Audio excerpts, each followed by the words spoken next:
Baik, Assalamualaikum warahmatullahi wabarakatuh. Sampai selamat jumpa. Apa ya? Selamat kita bisa bertemu kembali, selalu dalam kondisi sehat walafiat. Baik, untuk pertemuan 3 ini Pak Widi akan menjelaskan tentang jenis-jenis kurikulum. Sebenarnya kemarin sudah Pak Widi singgung, hanya saja sekarang kita bahas kupas tuntas tentang jenis-jenis kurikulum tersebut. Nah, saya mengingat kalau kurikulum ini mengingat dengan kata-kata dari Albert Einstein, di mana education is not the learning of fact, but the training of the mind to think. Maksudnya di sini adalah pendidikan itu tidak mempelajari sebuah fakta, jadi tidak untuk mempelajari sebuah fakta, tapi untuk melatih kita itu berpikir, melatih otak itu untuk berpikir. Nah, berdasarkan di sini kita melihat jadi mengingat keputusan yang dari UNESCO kemarin ya, bahwasanya itu anak itu memang harus dilatih cara berpikirnya. Oleh karena itu dalam kurikulum itu sangat penting sekali nanti kalian dalam menentukan cara pengajarannya itu seperti apa. Nah, makanya kali ini kita akan membahas tentang jenis-jenis kurikulum itu bagaimana. Kita melihat dari sudut pandang guru dulu. Dari sudut pandang guru itu ada 3 jenis. Yang pertama open curriculum, closed curriculum. Uh, Kadang kalau udah ke bahasa Inggris, kadang lidah saya itu rada kepleset bahasa Inggris. Uh, yang ketiga, the three is guided curriculum. First, open curriculum. Second, closed curriculum. Third, guided curriculum. Nah, first, open curriculum. Nah, maksudnya open curriculum di sini adalah disebut kurikulum terbuka. Artinya kurikulum itu ya komen kurikulum itu sama dengan guru. Jadi guru memiliki kebebasan untuk mengembangkan kurikulum sesuai dengan keinginan dan kemampuannya. Tapi pada prinsipnya ketika kita mengatakan seperti itu justru kalau untuk kontor yang di Indonesia itu sangat-sangat berbahaya. Karena di sini kondisinya apa? Kebebasan untuk mengembangkan kurikulum sesuai dengan keinginan dan kemampuannya dari si guru itu. Jadi istilahnya bisa dikatakan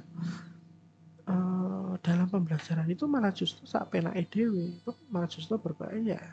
Kalau ternyata kemampuannya tinggi, alhasil nanti materinya menjadi overload. Semua yang sudah dipelajari, belum waktunya anak itu untuk mempelajari hal itu sudah dikasih semua.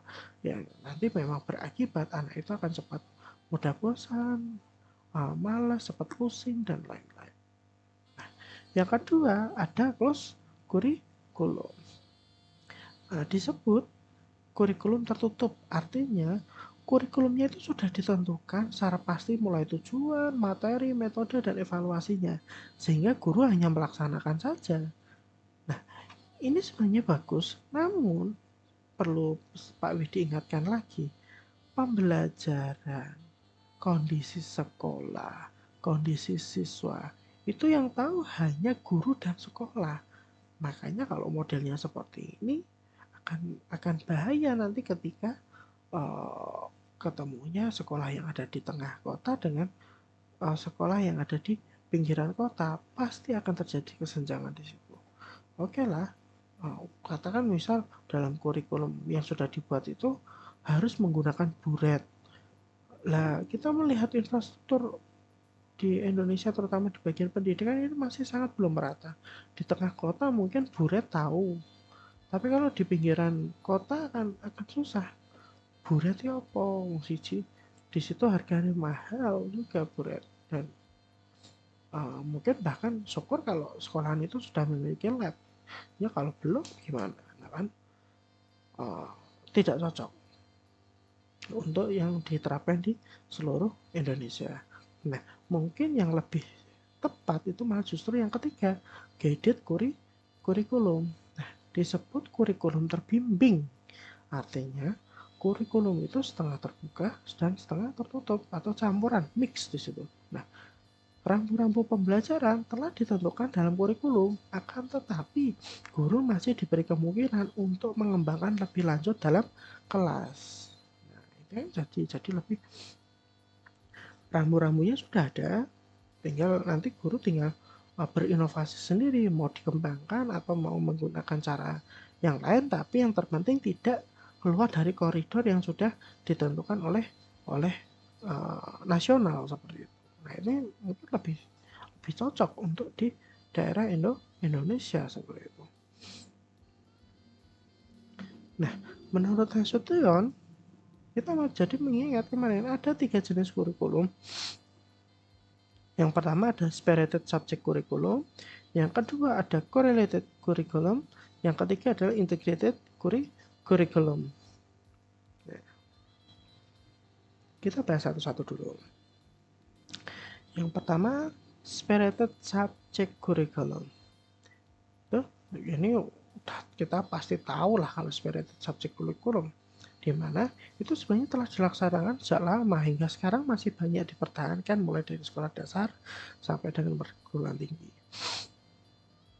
Jadi intinya dalam spirited subject curriculum itu setiap mata pelajaran itu disusun secara terpisah satu sama lain dengan waktu yang dibatasi dan dipegang oleh guru, baik guru bidang studi maupun guru kelas. Nah, ini dalam subjek atau mata pelajarannya itu hasil pengamatan manusia sepanjang masa kebudayaan, pengetahuan dan lainnya, bisa dibaca lagi. Nah, dalam spirited subject curriculum itu dianggap berasal dari kebudayaan Yunani kuno dulu, di mana di situ ada kesusastraan, matematika, filsafat, dan ilmu pengetahuan. Terus di masa Romawi ada mata pelajaran yang harus dikuasai oleh siswa yang terdapat dalam The Seven Liberal Arts, di mana terdiri dari 2, trivium dan quadrium. Trivium itu isinya tentang mata pelajaran gramatika, retorika, dan logika. Nah, dan quadrium di situ ada aritmatika, geometri, astronomi, dan musik di situ. Nah, terus di abad pertengahan tujuan pendidikan menjadi praktis dan vokasional. Terus di universitas itu dipelajari 3 bidang ilmu. Waktu dulu di abad-abad pertengahan itu ada teologi, kedokteran, dan hukum. Bahasa Latin menjadi mata pelajaran penting, jadi tidak jelas nasib The Seven Liberal Arts tadi, sehingga pada abad ke-19 mulai berkembang berbagai mata pelajaran dengan pesat. Nah, mengharapkan timbulnya pribadi yang bulat sebagai hasil jumlah pengetahuan yang diperoleh. Biasanya itu disusun terlebih dahulu oleh para ahli dan jangan mudah dijadikan uniform di seluruh negara. Nah, kelebihan dari spirit subject curriculum itu yang pertama, bahan pelajaran dapat disajikan secara logis dan sistematis. Dan yang kedua, organisasi kurikulum ini sederhana, mudah direncanakan dan dilaksanakan. Skop atau penentuan jumlah dan jenis mata pelajaran dan sequence penentuan urutan mata pelajaran yang harus diberikan dalam tiap kelas, mudah untuk dinilai dan biasanya dipergunakan di perguruan tinggi.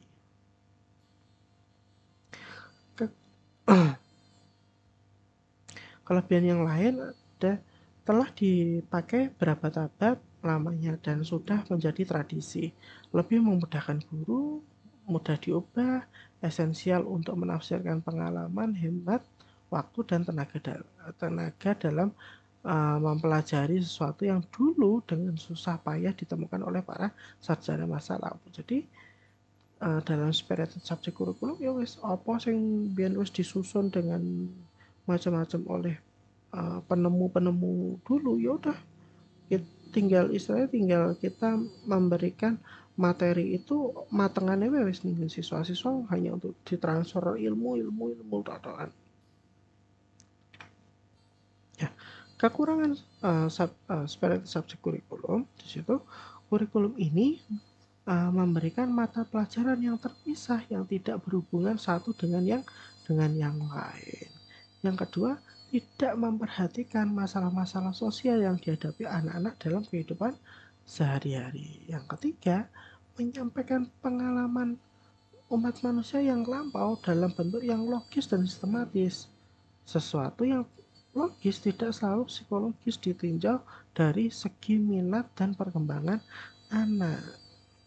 Yang keempat, tujuan kurikulum ini terlampau terbatas, memusatkan pada perkembangan intelektual, kurang memperhatikan pertumbuhan jasmania, perkembangan sosial dan emosial. Pokoknya apa anak ini dibleke gitu ya, seperti itu. Yang selanjutnya, kurang mengembangkan kemampuan berpikir karena anak wis komen iki dan tak terang iki ya wis bener seperti itu. Jadi tidak memberikan kesempatan anak itu untuk berpikir. Nah, yang keenam, cenderung statis dan sudah ketinggalan zaman seperti itu. Selanjutnya adalah correlated curriculum, di mana lahir dari ketidakpuasan terhadap spirited subjek kurikulum. Nah, correlated itu berasal dari kata correlation, yaitu dalam bahasa Indonesia berarti korelasi atau adanya hubungan antara satu dengan yang lainnya. Makanya mata dalam correlated curriculum ini, mata pelajaran harus dihubungkan dan disusun sedemikian rupa sehingga yang satu memperkuat yang lainnya. Nah, yang satu melengkapi juga dengan yang lainnya. Jadi di sini mata pelajaran itu dihubungkan antara satu dengan yang lainnya sehingga tidak berdiri sendiri. Korelasi itu dilakukan dengan cara yang pertama, korelasi okasional atau insidental, yaitu korelasi yang diadakan sewaktu-waktu bila ada hubungannya. Yang kedua, ada korelasi etis, yaitu bertujuan mendidik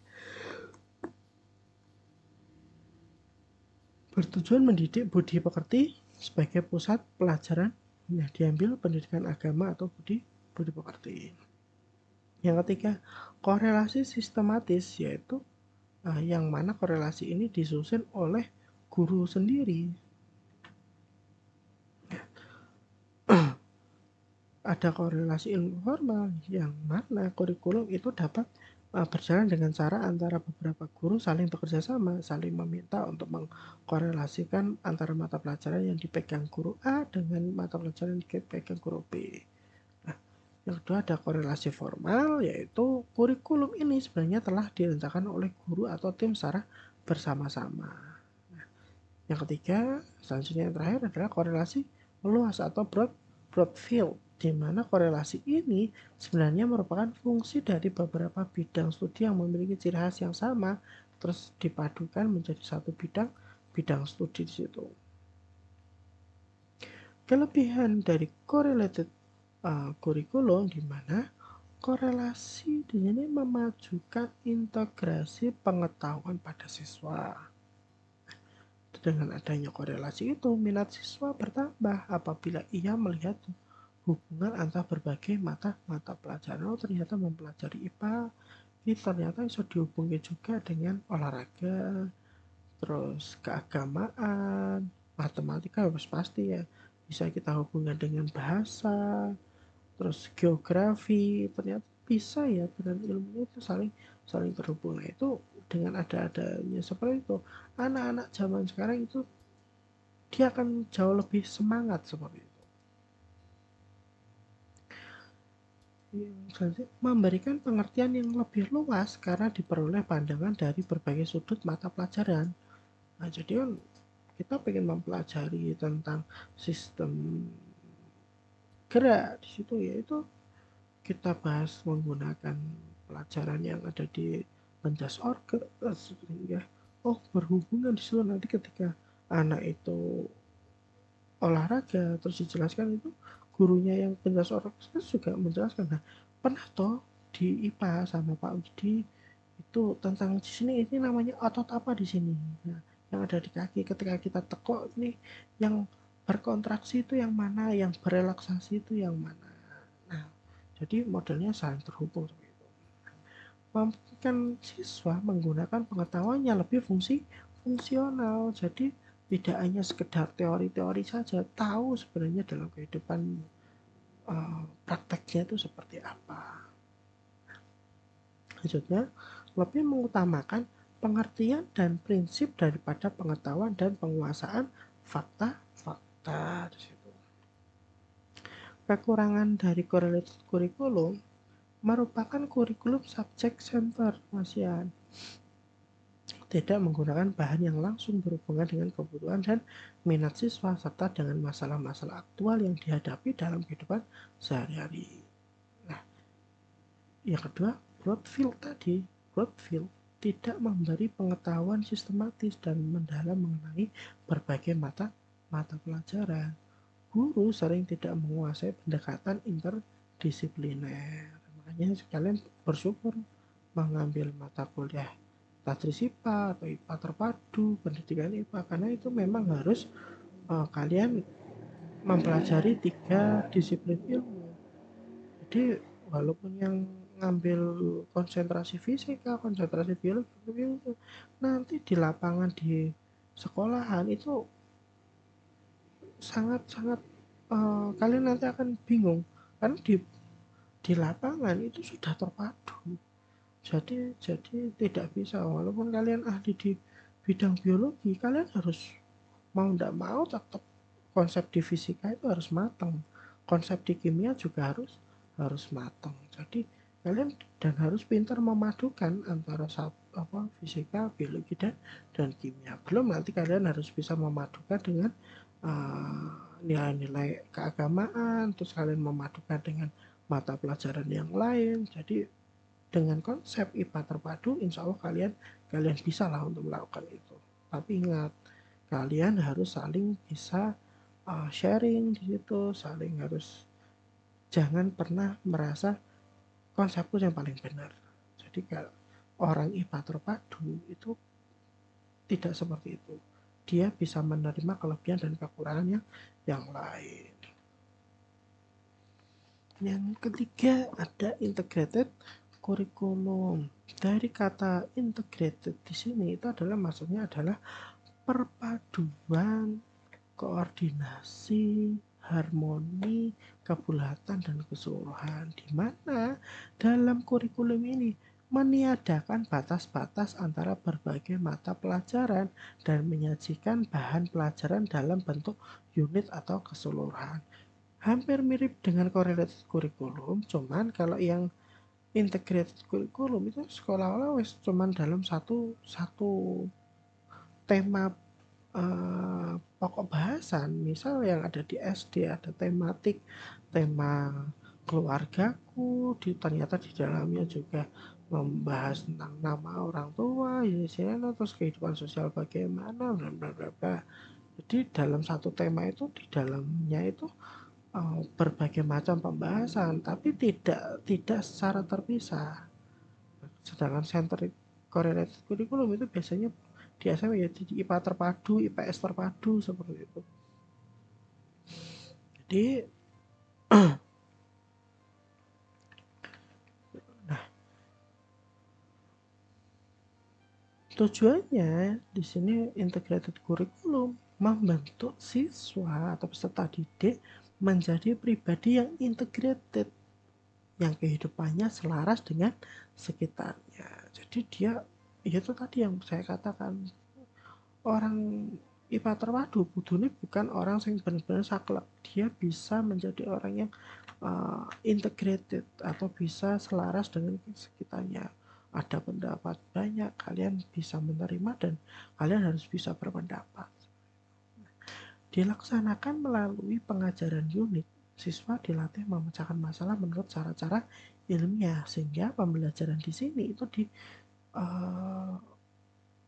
atau disusun dengan secara keseluruhan yang luas atau broad unit. Makanya tadi biasanya bentuknya adalah tematik seperti itu. Unit di sini itu merupakan suatu keseluruhan yang bulat.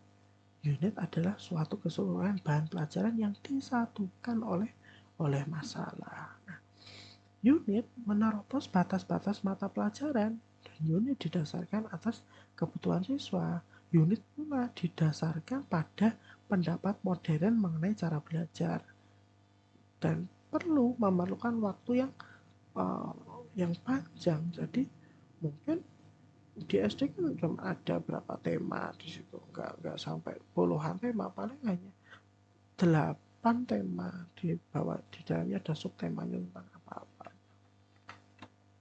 Nah, integrated curriculum itu life center, di mana masyarakat itu jadi laboratorium. Makanya saya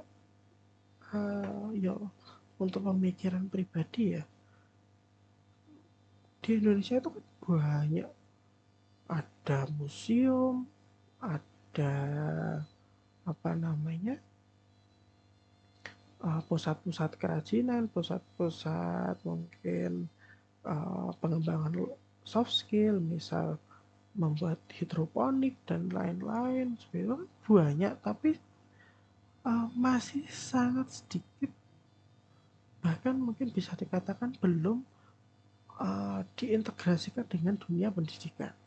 Jadi kalau seandainya kita menggunakan integrated curriculum, di situ bisa nanti dalam pembelajaran kita pengen membahas ini, ya sini jalan-jalan toh, jalan-jalan, kita pembelajarannya tidak di dalam kelas, kita sering anak itu diajak ke melihat langsung, supaya di sini konsep life centerednya terlaksana. Masyarakat jadi laboratorium, jadi dia, anak-anak itu kita kembangkan pengetahuannya dengan dia langsung mengamati dan melakukan secara langsung. Misal kita ingin mempelajari tentang hidroponik, ya udah kita datangkan di seorang ahli hidroponik di situ, atau mungkin di sekolahan kan pasti ada itu tentang yang serius ahli hidroponik, ya udah kita kolaborasikan di situ. Menjadi anak-anak ya coba tanya, dia harus rajin bertanya, harus rajin terus berlatih cara membuat hidroponik, terus nanti pemasarannya bagaimana, manfaat menggunakan hidroponik itu bagaimana. Jadi kita mengajarkan materinya itu nanti justru mengkerucutkan materinya itu dari pengalamannya si peserta didik. Selanjutnya, unit menggunakan dorongan-dorongan yang sewajarnya pada siswa. Ya pasti itu. Siswa dihadapkan pada situasi-situasi yang mengandung masalah, sehingga dia bisa mengkoordinasikan masalah tersebut, terus habis itu mendokumentasikannya, terus mengorganisasikan masalah tersebut, terus menentukan hipotesis, mengambil data, mengolah data, membuat pembahasan, dan yang terakhir menarik kesimpulan. Nah, dengan sengaja memajukan perkembangan sosial si siswa tersebut juga, biar anak itu tidak, ya memang kita melihat anak-anak zaman sekarang bisa dikatakan antisosial ya, jadi harus berhubungan dengan gadget dan lain-lain. Nah, ini bisa untuk memecahkan suasana tersebut. Direncanakan bersama oleh guru dengan siswa, orang tua, dan semua stakeholder yang ada sekolah, ada dinas-dinas yang terkait, seperti itu. Kelebihannya, segala hal yang dipelajari dalam kurikulum unit itu bertalian erat dengan yang lain. Kurikulum ini sesuai dengan teori tentang belajar yang mendasarkan berbagai kegiatan pada pengalaman, kesanggupan, kematangan, dan minat peserta didik. Jadi benar-benar anak itu dilatih cara berpikirnya itu bagaimana. Adanya hubungan erat antara sekolah dan masyarakat, sehingga terjadi sinergitas di situ, kerjasama juga antara masyarakat, supaya begitu. Memang kalau kita ingin membangun negara itu yang baik, perlu adanya kerjasama satu dengan yang lain, terkhusus di dunia pendidikan. Namun integrated curriculum memiliki kekurangan, tapi saya kira kekurangan ini masih bisa diselesaikan ketika kita bisa duduk bersama. Misal guru tidak dididik untuk menjalankan kurikulum seperti ini, ya karena memang belum. Kalau seandainya sudah dididik, diajarkan, dibiasakan, saya kira tidak jadi masalah kan. kurikulum ini dianggap tidak mempunyai organisasi yang logis dan sistematis, ya belum tentu juga, karena ya kembali lagi belum kita coba, belum kita bahas sistematisnya itu seperti apa gitu ya. Mereka bisa membuat ini di organisasi dengan baik dan logis sistematis, saya kira bisa-bisa saja sih. Memberatkan tugas guru, ya saya kira enggak, ketika karena ini memang berhubungan dengan kesenjangan sosial ya, dimana ketika kita harus berhubungan dengan masyarakat, pasti kan guru harus memastikan tempat tersebut, koordinasi dengan tempat tersebut, itu kan pasti membutuhkan uh, tenaga, waktu, dan biaya. Jadi ya memang orang cocok kan, jadinya kan alhasil guru jadi malas seperti itu ya.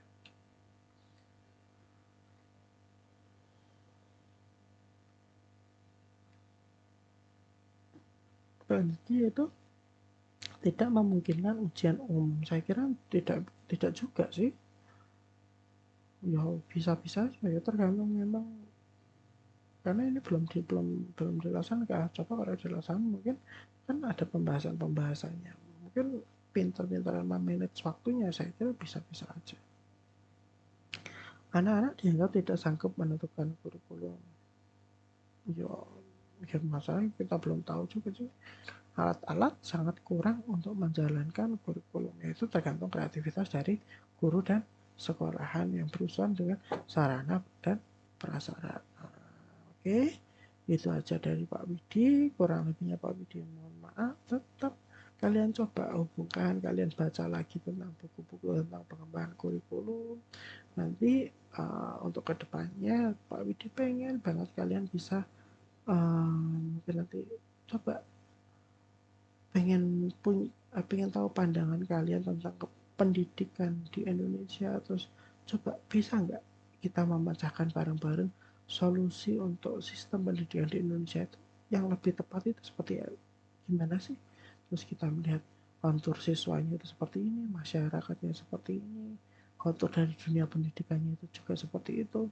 Jadi coba kita berusaha untuk mengolah cara berpikir kita, coba kalian baca buku-buku tentang pengembangan kurikulum, terus coba nanti mungkin itu bisa tak keluarkan di soal UTS atau UAS.